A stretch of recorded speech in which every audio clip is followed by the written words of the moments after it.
কাজটা দেখে তোমাদের খুব ছোট মনে হতে পারে, কিন্তু অনেক টাইম লেগেছে এবং অনেক কষ্টের কাজ এটা। তো পুরোটাই তোমাদেরকে ভালোভাবে বলবো। প্রথমত এটা হচ্ছে যে একটা মামার বাড়িতে, তো সেই মামাটার নতুন বাড়ি হয়েছে এবং সেখানে এটা সেট করা আছে। তো এটা তো ওই চীনা পাথর মানে চীনা মাটি এরকম টাইপের হয়, প্লাস্টার প্যারিস টাইপের।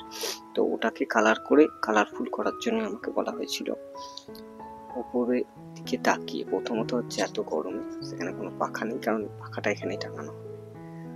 তো তারপর হচ্ছে উপরের দিকে তাকিয়ে তাকিয়ে আমার করতে হচ্ছে, মানে পুরো ব্যথা হয়ে যায়। এবং দেখো আমি কিভাবে করেছি, প্রতিটা পার্ট ধরে ধরে লাইট ডার্ক শ্যাডো দিয়ে রিয়েলিস্টিক ভাবে জিনিসটাকে তুলে ধরেছি, যাতে দেখেই ভালো লাগে। জানি না কতটা ভালো লাগবে, তো তোমরা জানাবে কমেন্ট করে যে ড্রয়িংটা কেমন লেগেছে। টোটাল 4টে ছিল, তো ওই 4টে ড্রয়িং করেছি। এক একটা কমপ্লিট করতে 3 ঘন্টা মতো তো টাইম লেগেছে। তো তাই জন্যই বললাম, দেখে মনে হচ্ছে খুব ছোট কাজ, কিন্তু খুব সূক্ষ্মভাবে একটা একটা করে ধরে আর এই গরমের মধ্যে জিনিসটা করা খুবই কঠিন। তো জানাবে তোমাদের কেমন লেগেছে।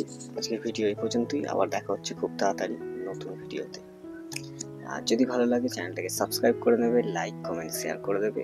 আর হ্যাঁ, তোমাদের যদি অবশ্যই আমাকে কিছু বলার থাকে বা কিছু জানার থাকে অবশ্যই কমেন্ট করবে, আমি তোমাদের রিপ্লাই দেব।